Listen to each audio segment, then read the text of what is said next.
Assalamualaikum warahmatullahi wabarakatuh.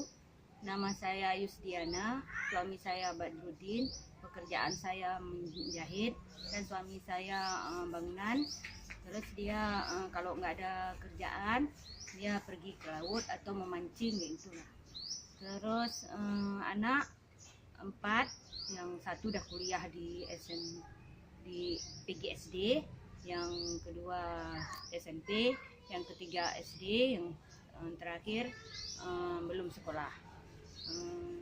Dana PKH yang saya terima tahun 2014 berjumlah 800.000.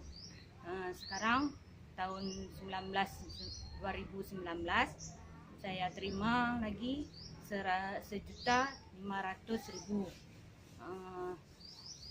Terus uang itu saya gunakan untuk keperluan anak, seperti membeli sepatu, tas sekolah, terus baju, terus keperluan lain seperti membeli beras dan jajan anak.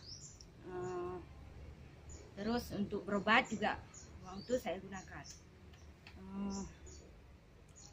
Dari 2014 banyak bantuan yang telah kami terima sampai ke 2019.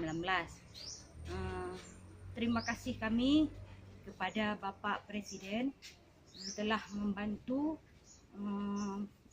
seperti kami anggota PKH ini untuk lebih meningkat ekonominya, dan